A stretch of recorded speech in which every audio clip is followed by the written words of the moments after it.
back the lightly frosted covering, and studied the glazed white bodies. Kramer called suddenly from the door. "You've found your colonists, Captain. Now that your curiosity is satisfied, we can go back where we belong.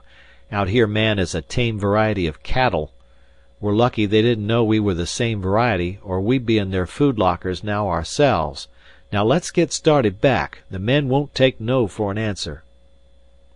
I leaned closer, studying the corpses. "Come here, Kramer," I called. "I want to show you something." "I've seen all there is to see in there," Kramer said. "We don't want to waste time. We want to change course now, right away." I walked back to the door, and as Kramer stepped back to let me precede him out the door, I hit him in the mouth with all my strength. His head snapped back against the frosted wall.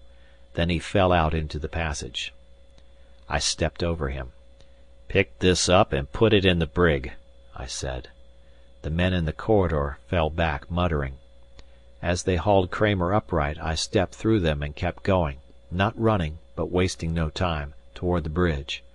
One wrong move on my part now and all their misery and fear would break loose in a riot, the first act of which would be to tear me limb from limb.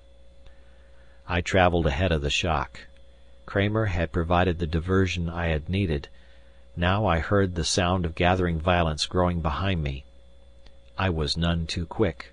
A needler flashed at the end of the corridor just as the lift door closed.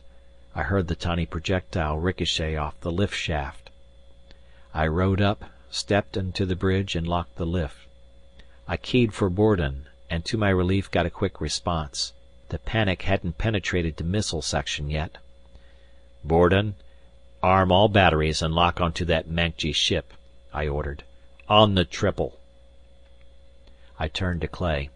"I'll take over, Clay," I said. "Alter course to intercept our lake companion at 2 1/2 Gs." Clay looked startled, but only said, "Aye, sir." I keyed for a general announcement. "This is the captain," I said. "Action stations, all hands in loose acceleration harness. We're going after Big Brother. You're in action against the enemy now, and from this point on I'm remembering. You men have been having a big time letting off steam. That's over now. All sections report." One by one the sections reported in, all but medical and administration. Well, I could spare them for the present. The pressure was building now as we blasted around in a hairpin curve, our acceleration picking up fast. I ordered Joyce to lock his radar on target and switch over to autopilot control. Then I called power section. "I'm taking over all power control from the bridge," I said. "All personnel out of the power chamber and control chamber." The men were still under control, but that might not last long. I had to have the entire disposition of the ship's power, control, and armament under my personal direction for a few hours at least. Missile section reported all missiles armed and locked on target. I acknowledged and ordered the section evacuated. Then I turned to Clay and Joyce. Both were plenty nervous now.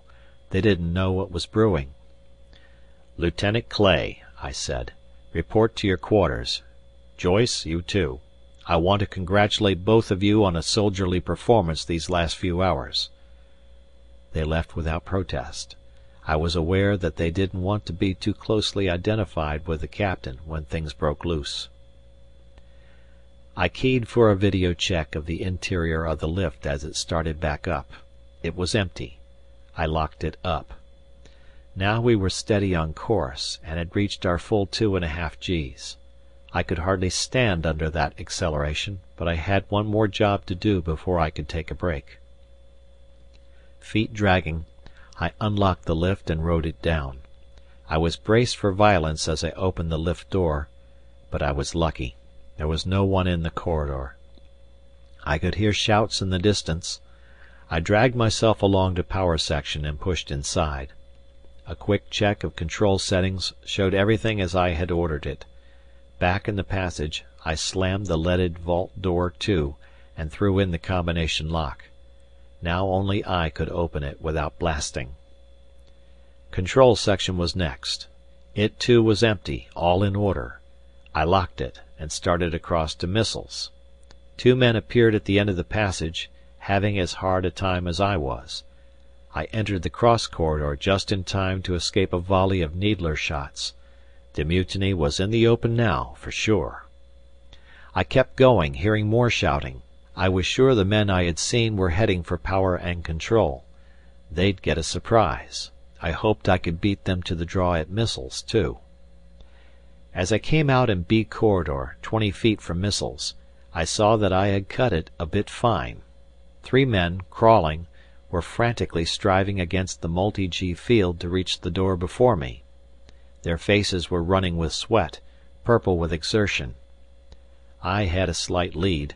It was too late to make a check inside before locking up. The best I could hope for was to lock the door before they reached it.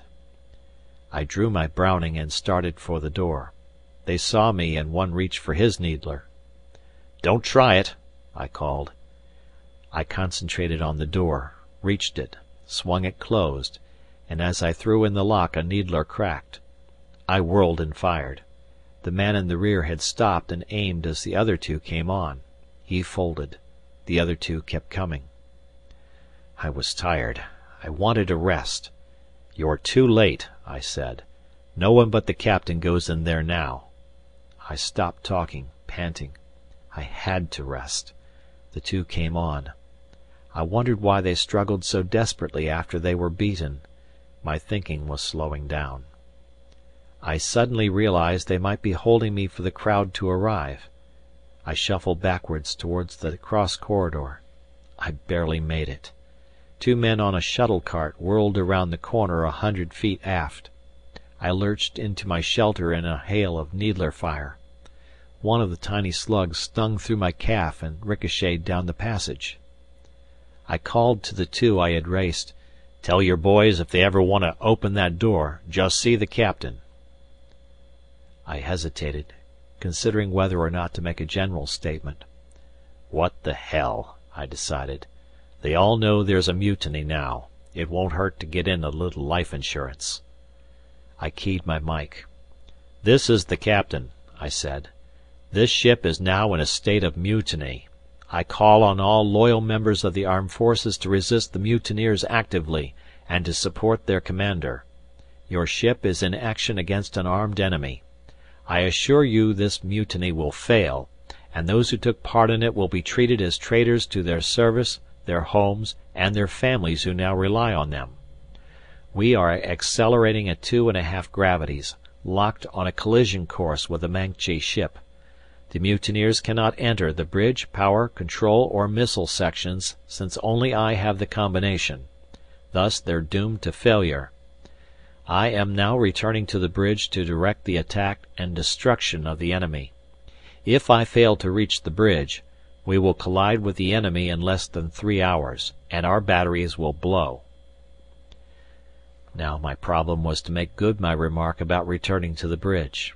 The shuttle had not followed me, presumably fearing ambush. I took advantage of their hesitation to cross back to Corridor A at my best speed. I paused once to send a hail of needles ricocheting down the corridor behind me, and I heard a yelp from around the corner. Those needles had a fantastic velocity, and bounced around a long time before stopping. At the corridor I lay down on the floor for a rest and risked a quick look. A group of 3 men were bunched around the control section door, packing smashite in the hairline crack around it. That wouldn't do them any good, but it did occupy their attention. I faded back into the cross passage, and keyed the mic. I had to give them a chance. "This is the captain," I said. "All personnel not at their action stations are warned for the last time to report there immediately. Any man found away from his post from this point on is in open mutiny and can expect the death penalty. This is the last warning." The men in the corridor had heard, but a glance showed they paid no attention to what they considered an idle threat. They didn't know how near I was. I drew my needler, set it for continuous fire, pushed into the corridor, aimed and fired. I shot to kill. All 3 sprawled away from the door, riddled, as the metal